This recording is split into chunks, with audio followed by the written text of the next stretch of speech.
So hello friends, once again I welcome you all in my next lecture on solution and colligative properties. Okay, so जैसा कि last class में हम लोग ने देखा था, we have seen that is what is the meaning of ideal solution.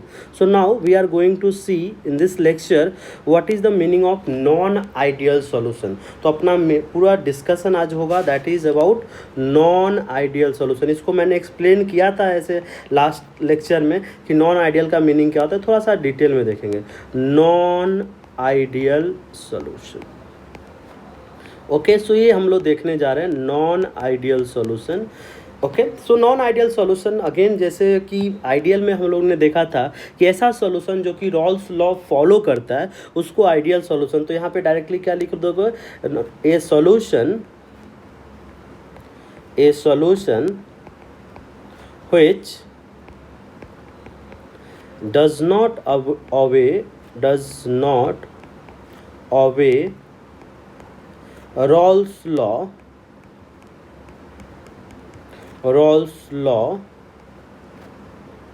is known as non-ideal solution।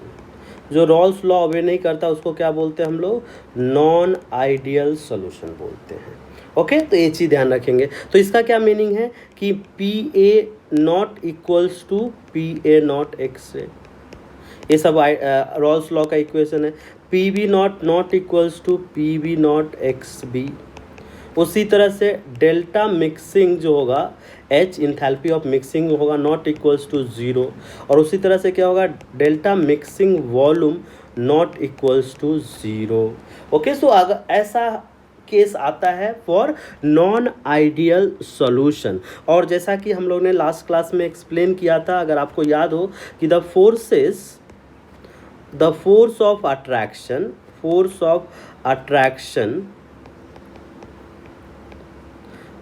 attraction between AA BB is different from AB, okay, A B, मतलब जो ए का force of attraction है और B B का force of attraction है that is different. तो आपको मैं फिर से एक्सप्लेन कर देता हूँ, जैसा कि लास्ट क्लास में लास्ट लेक्चर में देखा था कि मान लीजिए यहाँ पे ए है, ए ऐसे है, यहाँ पे बी है। अब इसको आपने मिक्स किया तो एक कंपाउंड बन गया ए बी। अगर ए प्लस बी का सॉल्यूशन बन गया, अगर ए इंट्रैक्शन यहाँ पे था और यहाँ पे क्या था, बी बी इंट्रैक्शन था। अगर ए इंट्रैक्शन या B B interaction equals to A B interaction है तो हम लोग बोलेंगे उस केस में क्या बोल रहे थे, आइडियल सॉल्यूशन। अब ए इंट्रैक्शन या B B interaction not equals to A B interaction. Okay, तो अगर ऐसा केस आता है तो उस केस को हम लोग क्या बोलेंगे, नॉन आइडियल सॉल्यूशन। तो अब यहाँ पे क्या हो सकता है, आप केसेस क्या हो सकता है, देखिए कि ए इंट्रैक्शन जो है, A interaction is greater than A B interaction. एक तो केस वन हो सकता है, या तो दूसरा केस क्या हो सकता है कि बी बी इंट्रैक्शन जो है that is B B interaction नहीं, सॉरी ए इंट्रैक्शन ही लेता हूँ मैं, A interaction is less than A B interaction. तो ये केस, तो मतलब अगर इंटरेक्शन इक्वल नहीं है तो दो केसेस हो सकता है कि या तो सॉल्यूशन में आने के बाद ए बी एक दूसरे को अट्रैक्ट करने लगे, या सॉल्यूशन में आने के बाद ए बी एक दूसरे को रिपल्सन। जैसा कि दो दोस्त वाला एग्जांपल लास्ट क्लास में लिया था मैंने आपको कि एक दो दोस्त है P प्लस पी और यहाँ पे है Q प्लस Q, दो दोस्त है, एक फैमिली फंक्शन में दोनों यहाँ पे मिले। तो यहाँ पे P है और P है और यहाँ पे क्या है, Q है, Q है। फैमिली फंक्शन में आने से पहले P से इंटरेक्ट कर रहा था, Q से इंटरेक्ट कर रहा था, P से इंटरेक्ट कर रहा था, Q से इंटरेक्ट कर रहा था। जब फैमिली फंक्शन में आएगा तो क्या ऑप्शन आएगा कि या तो P एक दूसरे को अच्छे से जानता होगा, दोस्ती होगी, ओके या तो नहीं जान, अगर नहीं जानता है तो that is the case of ideal solution. But हम लोग यहाँ पे कौन सा केस देख रहे हैं, नॉन आइडियल। तो या तो पी क्यू एक दूसरे को जानता होगा, दोस्ती होगी, दोस्ती होगी तो मतलब एक दूसरे को अट्रैक्ट करेंगे। ओके मान लीजिए कि क्यू फीमेल है, पी मेल है, तो एक दूसरे को अट्रैक्ट कर रहे हैं। या तो केस क्या हो सकता है कि ये दोनों एक दूसरे का कट्टर दुश्मन है, एक दूसरे का कट्टर दुश्मन है, एक ने दूसरे का दिल दुखाया होगा, तो इस केस में क्या हो जाएगा, रिपल्सन हो जाएगा। और रिपल्सन होगा तो इस तरह से we have two types of non ideal solution. एक ऐसा केस जहाँ पे ए बी मॉलिक्यूल के बीच में अट्रैक्शन होगा, और एक ऐसा केस जहाँ पे ए बी मॉलिक्यूल के बीच में रिपल्सन होगा। तो यही अब हम लोग फाइनली डील करने जा रहे हैं, दैट इज टाइप्स ऑफ, देखिए this is types of non ideal solution, types of non ideal solution.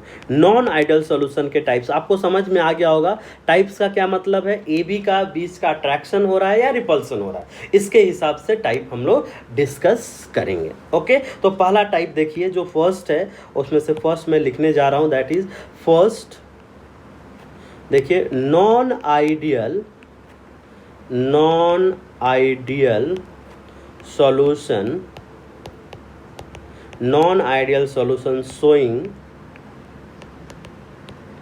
positive deviation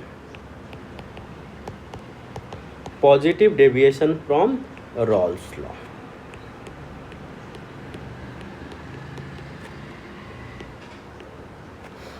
okay तो पहला देखिए, पहला केस क्या हम लोग देख रहे हैं कि non ideal solution that is showing positive deviation from Raoult's law. Positive deviation का मतलब है, आप देखिएगा पॉजिटिव डेविएशन का मतलब है कि पी ए है that is greater than P A not x से, याद करने का टेक्निक बता रहा हूँ। उसी तरह से पी बी जो लिखोगे आप, P B will be greater than P B not X B. उसी तरह से पी टी फाइनली लिखोगे, P T will be greater than P A not X A plus P B not X B. ये सब चीज़ ध्यान रखेंगे, सब greater हो जाएगा और इसको मैं एक्सप्लेन करके भी बताऊंगा कि क्यों ग्रेटर होगा, ये सब क्यों होगा। उसी तरह से इसमें और क्या केसेस आप देख सकते हो नॉन आइडियल सॉल्यूशन में। चलो पहले मैं इसको एक्सप्लेन करता कि ऐसा क्यों होता है, P A not greater than non ideal solution, positive deviation का क्या मतलब है। तो पॉजिटिव याद करना कैसे, सब कुछ ज़्यादा हो जाएगा। पॉजिटिव का ही मतलब होता है ना ज़्यादा हो रहा, सम पॉजिटिव कैरेक्टर आ गया मतलब सब कुछ ज़्यादा हो जाए, मतलब वेपर प्रेशर ज़्यादा हो चुका है पहले से, टोटल वेपर प्रेशर पहले से ज़्यादा हो चुका है, तो this is called as positive deviation. अब आप समझिए, अच्छे से ध्यान दीजिए, एक बार में समझ में आ जाएगा तो कभी आपको फिर से ये टॉपिक देखने की ज़रूरत नहीं पड़ेगी। तो मान लीजिए, देखिए कैसे एक्सप्लेन कर रहा हूँ मैं। यहाँ पे ए इंटरेक्शन था और ले लीजिए let's say there is B interaction था। जब आपने इसको सॉल्यूशन बनाया, इस सॉल्यूशन में अपने पास क्या आ गया, this is a B interaction शुरू हो चुका है, ए बी इंटरेक्शन शुरू हो चुका है जब आपने सॉल्यूशन बनाया। तो अब यहाँ पे क्या केस है, मान लीजिए कि ए इंटरेक्शन जो है is less more than A B interaction. मतलब देखिए ए इंटरेक्शन जो है that is more than A B interaction. ये पॉजिटिव डेविएशन का केस होता है कि ए इंटरेक्शन जो है दैट इज मोर देन, या बी बी इंटरेक्शन बोल सकते हो, more than A B interaction. मतलब जैसे ही मिक्स किया ए बी के, जो ए के बीच में फोर्स था वो क्या हो गया, ए के बीच में जो फोर्स था उससे कहीं कम फोर्स ए बी के बीच में आ गया। आई रिपीट मैं कर रहा हूँ, देखिए जो फोर्स ए के बीच में था उससे कहीं कम फोर्स किसके बीच में आ गया, ए बी के बीच में आ गया। अब आप देखिए ए बी जब एक दूसरे से अटैच होगा तो फोर्स कम हो गया, इसका क्या मतलब है, उसको अब सेपरेट करना इजी होगा। अगर मैं बोला कि जैसे ही मिक्स किया तो एक नया इंटरेक्शन ए बी आया और इस ए बी का इंटरेक्शन क्या हो गया, वीक है पहले से, मतलब जो पहले जो ए इंट्रैक्शन था उससे वीक इंट्रैक्शन आया है। इसका क्या मतलब है कि इसको मैं इजीली वेपर में कन्वर्ट कर सकता हूँ, और इजीली मैं वेपर में कन्वर्ट कर सकता हूँ, इसका क्या मतलब है, अपना वेपर प्रेशर इंक्रीज हो जाएगा, टोटल प्रेशर इंक्रीज हो जाएगा, ओके, ज़्यादा वॉल्यूम दिखेगा, इंथैल्पी ग्रेटर देन जीरो दिखेगी। क्यों? क्योंकि एक्सपैंड कर रहा है, जल्दी एक्सपैंड कर रहा है। तो ऐसे केसेस को हम लोग बोलते हैं positive deviation, okay, non ideal solution showing positive deviation where A interaction जो लाइक इंट्रैक्शन है that is greater than A B interaction. तो इस चीज़ को हम लोग क्या बोलते हैं, solution will show positive deviation from Raoult's law. अब वो दोस्त वाला केस आपको समझा देता। जैसे दोस्त वाला केस था, क्या था कि जो आपस में पीपी के बीच में जो दोस्ती था वो कहीं ज़्यादा है पी क्यू के बीच में दोस्ती। अब पी क्यू के बीच में दोस्ती कम है, इसका मतलब एक दूसरे को क्या करेगा, भगाने की कोशिश करेगा, नहीं तो मेरे से बात मत कर, तो बात मत कर। तो अगर मान लो उसको मुझे सेपरेट करना है, पी एंड क्यू को अगर अलग करना है, तो अब अपने लिए काफ़ी इजी हो जाएगा, क्योंकि फोर्स क्या हो गया, वीक हो गया ए से। तो यहाँ भी यही है कि जैसे ही मॉलिक्यूल को आपने रखा तो वो जो नया इंट्रैक्शन आया, ए बी इंट्रैक्शन जो स्टार्ट हुआ, that is weaker compare to A interaction. अगर ऐसा होता है तो मॉलिक्यूल क्या बोलेगा कि yes it will show positive deviation. और इस केस में सभी, मतलब अब इंट्रैक्शन वीक हो गया, इसका क्या मतलब है, प्रेशर पहले से ज़्यादा हो जाएगा, दोनों प्रेशर पहले से ज़्यादा होगा, बिकॉज अब जल्दी एस्केप कर जाएगा। पहले तो एस्केप करने में ए इंट्रैक्शन थोड़ा स्ट्रॉन्ग था तो एस्केप करने में टाइम लग रहा था, अब जल्दी एस्केप कर जाएगा, इसलिए ये सभी वैल्यूज ज़्यादा होंगे। तो कंक्लूजन क्या है, देखिए, ध्यान रखिएगा, in a binary solution of two components A and B the interaction between the unlike component A and B are weaker than the interaction between like component. तो इस चीज़ को लिख लेता हूँ मैं, okay, for binary solution, for binary solution, okay, interaction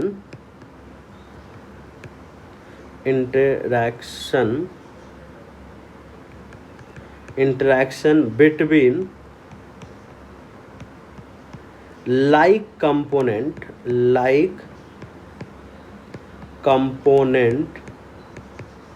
AA या BB बोल सकते हो, BB, okay, R, okay, A component are stronger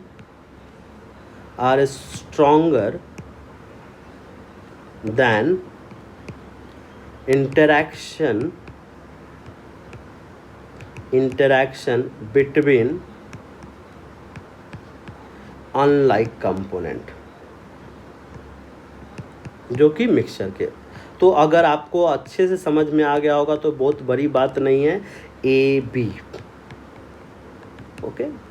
तो ये चीज़ आपने देखा कि कैसे हम लोग नॉन आइडियल सॉल्यूशन, ओके। अब ये होने से क्या होगा, अब ये molecule will find it easier to escape than pure state.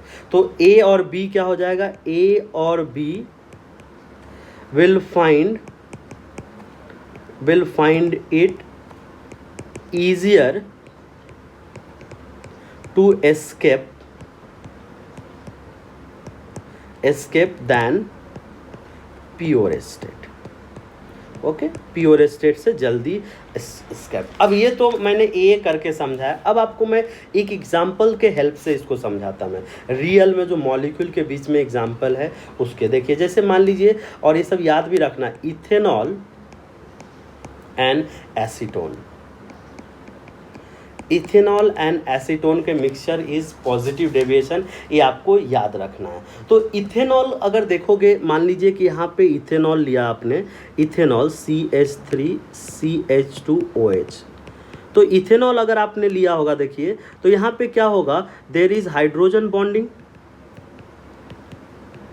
एक हाइड्रोजन बॉन्डिंग यहाँ पे है, ओके, हाइड्रोजन बॉन्डिंग ए इंट्रैक्शन, और आपने एसीटोन इधर लिया है, यहाँ पे एसीटोन, यहाँ पे ऐसा कोई हाइड्रोजन बॉन्डिंग नहीं है, ओके। तो अलग अलग में यहाँ पे हाइड्रोजन बॉन्डिंग है,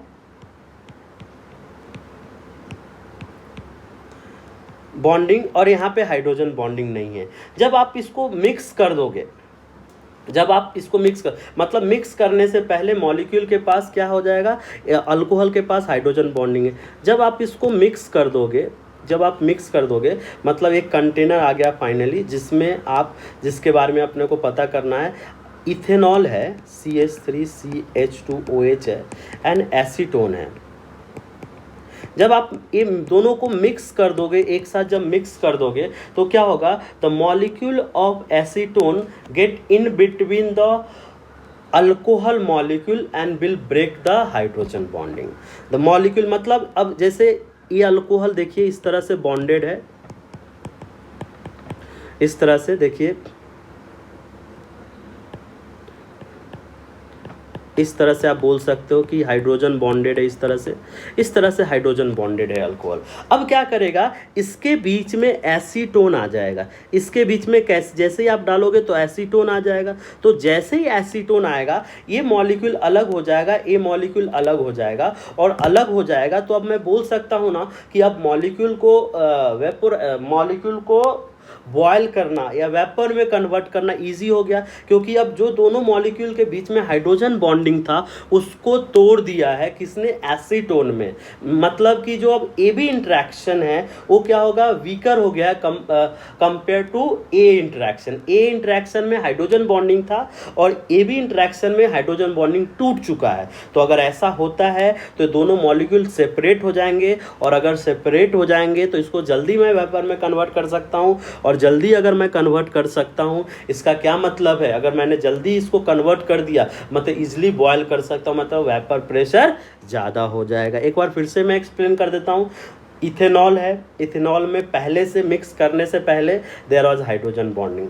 जैसे आपने एसीटोन डाला उसमें, एसीटोन दो इथेनॉल के बीच में आ गया, और दो इथेनॉल के बीच में आ गया इसका क्या मतलब, हाइड्रोजन बॉन्डिंग टूट जाएगा। तो अब जैसे ही टूट गया हाइड्रोजन बॉन्डिंग, अब इथेनॉल इजीली एस्केप कर सकता है, मतलब उसका वेपर प्रेशर क्या हो जाएगा, इंक्रीज कर जाएगा। तो ये चीज़ अपने को ध्यान में रखना है। तो ये हो गया, ये मैंने एक्सप्लेन कर दिया। उसी तरह से एक और ध्यान रखना, अब सब कुछ ज़्यादा हो जाएगा। जैसे आप देखिएगा delta mixing H that is again greater than 0। Okay, अब next delta mixing V will be greater than 0, everything will be greater than 0. Okay, so for such dissolution you can say dissolution process is solubility increases due to decrease in magnitude of interaction force। मतलब ये क्या है, delta mixing greater than 0 मतलब क्या है, endothermic process आ गया। एक चीज़ अपने को ध्यान में, एक ऐसा प्रोसेस हो गया, एंडोथर्मिक प्रोसेस हो गया। और एंडोथर्मिक प्रोसेस के लिए आप क्या बोल सकते हो, dissolution process is increase with increase in temperature. तो अगर ऐसा प्रोसेस है पॉजिटिव डेविएशन का है तो सॉल्युबिलिटी जो होगी क्या होगी, सॉल्युबिलिटी जो होगी क्या होगी, इंक्रीज करेगी अगर आप टेम्परेचर इंक्रीज करते हो। तो ये चीज़ अपने को थोड़ा ध्यान में रखना है।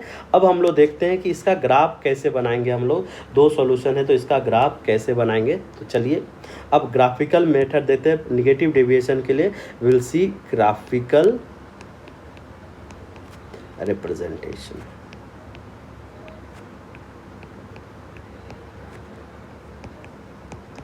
ग्राफिकल रिप्रेजेंटेशन, तो चलिए ग्राफिकल रिप्रेजेंटेशन में देखेंगे हम लोग। तो सबसे पहले तो आइडियल केस के लिए ग्राफ मैं प्लॉट कर लेता हूँ, आइडियल केस के लिए ग्राफ प्लॉट कर लेता हूँ मैं आइडियल सॉल्यूशन के लिए। तो देखिए यहाँ पे एक्स ए इक्वल्स टू क्या होता है 1 और एक्स बी इक्वल्स टू क्या होता है 0। उसी तरह से हम आप यहाँ पे देखिए एक्स बी इक्वल्स टू 1 और एक्स ए इक्वल्स टू यहाँ पे एक्स ए ले लो 0 और एक्स बी क्या हो जाएगा 1 हो जाएगा। ओके, तो आप इस तरह से ग्राफ यहाँ पे ले लीजिए। मान लीजिए कि ये पॉइंट है और ये पॉइंट लिया मैंने। अब यहाँ पे मैं अज्यूम कर रहा हूँ कि P A not greater than, ये अज्यूम कर रहा हूँ मैं P A is more volatile. Okay, P A is more volatile मैं ये अज्यूम कर रहा हूँ। तो ग्राफ आप किस तरह से लिखते हो, इस तरह से देखते हो। ये है, ये जो ग्राफ मैंने अभी जो बनाया है, ये जो ग्राफ है दिस इज़, अगर आप बोल सकते हो ये ग्राफ जो मैंने बनाया है this is for ideal case, ideal solution. Okay, ideal solution के लिए। आइडियल सॉल्यूशन मतलब, अब आइडियल सॉल्यूशन उसी तरह से अगर मुझे अलग अलग ग्राफ प्लॉट करना हो तो ये आप इस तरह से ग्राफ आप प्लॉट कर सकते हैं। एक ग्राफ देखिए इस तरह से प्लॉट कर पाइएगा आप, एक ग्राफ इस तरह से प्लॉट कर पाइएगा, एक ग्राफ क्या इस तरह से प्लॉट कर पाइएगा आप। तो ये जो ग्राफ होगा, ये ग्राफ किसके लिए होगा, देखिए ये जो ग्राफ है, ये जो फर्स्ट लाइन वाला बता रहा हूँ, ये किसके लिए, यहाँ पे मैंने क्या माना है, दिस इज PA0 माना है, और ये क्या माना है, PB0 माना है। तो ये जो ग्राफ है यहाँ पे अगर आप देखिएगा, ये ग्राफ PB0 के लिए है। अगर आप देखिएगा so this is what, P equals to PB equals to XB, और ये ग्राफ किसके लिए आ जाएगा, this is graph for PA equals to PA0 XB। Okay, ये सब आइडियल केस के लिए ग्राफ बना रहा हूँ। ओके, अब बट हर वैल्यूज क्या है, PA greater than PA0 XB, PB greater than, अब एग्जैक्ट रिलेशन अपने को नहीं पता है, मतलब हर वैल्यू ज़्यादा है, मतलब अब ग्राफ, हर ग्राफ कैसे हो जाएगा, ये ग्राफ अगर आप देखिएगा तो ये ग्राफ इस तरह से आ जाएगा ग्रेटर के लिए, ये नॉन आइडियल सॉल्यूशन के लिए। ये ग्राफ किस तरह से आ जाएगा, ये ग्राफ अगर आप बनाइएगा तो यहाँ से अगर आप देखिएगा तो ये ग्राफ इस तरह से आ जाएगा। ओके, अब ये तो हो गया इंडिविजुअल, और फाइनल जो ग्राफ आएगा, फाइनल ग्राफ अगर आप देखिएगा ये इससे ज़्यादा इस तरह से हो जाएगा। तो ये कर्व वाला जो ग्राफ मैंने बनाया, this is for positive deviation, positive deviation. तो ये चीज़ अपने को ध्यान में रखना है। ग्राफ में कैसे दिखा रहा हूँ, तो अब स्ट्रेट लाइन क्यों नहीं आएगा ग्राफ, बिकॉज अब PA equals to PT not equals to PA0 XB या XB किसी के इक्वल नहीं है, इसलिए इस बार ग्राफ क्या आएगा, कर्व आएगा। तो अगर ग्राफ को आपको एक लाइन में समझाना हो मुझे कि सर आप ग्राफ इतना सारा कंफ्यूज कर दिए मुझे, कैसे ड्रॉ होंगे, तो दो ग्राफ ले लीजिए आप, ये ओरिजिनल का है। तो फाइनली अगर मान लीजिए P0 है, PB0 है, तो PT का वर्सेस वेपर प्रेशर वर्सेस, ये vapour pressure versus mole fraction का ग्राफ है। तो अगर मुझे ग्राफ प्लॉट करना हो ना तो मैं डायरेक्टली बोल दूंगा ये ग्राफ है, and this is graph for positive deviation, non ideal solution, positive deviation. ये चीज़ अपने को ध्यान में रखना है। ओके, तो प्लीज़ ये चीज़ थोड़ा ध्यान रखिएगा, ग्राफ कैसे बनाते हैं। यही अब निगेटिव डेविएशन बोलेंगे तो सब ग्राफ क्या आ जाएगा, नीचे आ जाएगा, because this will be less than. Positive deviation में सब कुछ क्या है, ज़्यादा है। तो जो रियल वाला ग्राफ है, जो आइडियल वाला केस है, आइडियल से सब कुछ क्या आ रहा है, ऊपर आ रहा है, और जब निगेटिव डेविएशन देखेंगे यही आइडियल के सब कुछ क्या आ जाएगा, नीचे आ जाएगा। ओके, तो चलिए ये हो गया, आपको मैंने समझा दिया, वो अच्छे से ट्राई किया। फिर भी अगर कोई डाउट होगा तो आप मेरे से बोल सकते हो। तो अब एग्जाम्पल देख लीजिए। अगेन एग्जाम्पल क्या होता है, आपको याद रखना पड़ेगा। एक एग्जाम्पल तो मैंने एक्सप्लेन कर दिया, but ethyl alcohol and cyclohexane, तो अगेन क्या होगा, हाइड्रोजन बॉन्डिंग को ब्रेक करना पड़ेगा। तो बेटर है एग्जाम्पल को, कुछ एग्जाम्पल्स को याद रख लीजिए आप, एसीटोन एंड कार्बन डाइसल्फाइड। तो बेस्ट है NCERT बुक पढ़िए, वहाँ पे जो एग्जाम्पल दिया हुआ है, इसमें से मुझे पता नहीं कि इसमें से कौन NCERT बुक में दिया हुआ है। ये तो अल्कोहल एंड एसीटोन वाला तो पक्के से दिया हुआ है, वो तो आपको किसी भी कीमत पे याद रखना ही रखना है, अल्कोहल एंड एसीटोन वाला। Okay, then CCl4 and CHCl3, ये भी याद रख सकते हो। Okay, then ethyl alcohol and water. Okay, and then final is acetone and ether। तो ये सब एग्जाम्पल कुछ देख लीजिए। अगेन मैं बोलूँगा ज़्यादा याद नहीं रखना, मैंने सब जगह से इधर उधर से बुक में लेके, मुझे भी ये सब एग्जाम्पल याद नहीं है, मुझे सिर्फ याद है ethanol and acetone. Okay, because ये NCERT बुक में शायद दिया हुआ है, और जो चीज़ NCERT बुक में दिया हुआ है अपने को याद रखना है, एग्ज़ाम में भी वहीं से पूछा जाएगा। बट आप इधर उधर के अगर क्वेश्चन सॉल्व करोगे बुक में तो ये सब है। अगेन आई रिपीट कि ये चीज़ जब तक आपको पहले से नहीं पता होगा, कोई भी नया सोल्यूशन को देख के आप नहीं बता सकते हो ये पॉजिटिव डेविएशन शो करेगा या नेगेटिव डेविएशन शो। नया सॉल्यूशन को आप नहीं बता सकते हो, आपको पहले से पता होना चाहिए कि ये इंटरेक्शन आ रहा है, इंटरेक्शन नहीं आ रहा है। तो इसलिए ये ऐसे सॉल्यूशन अपने को डायरेक्टली याद ही करने होते हैं और कोई ऑप्शन नहीं होता है। ओके, चलिए, थैंक यू।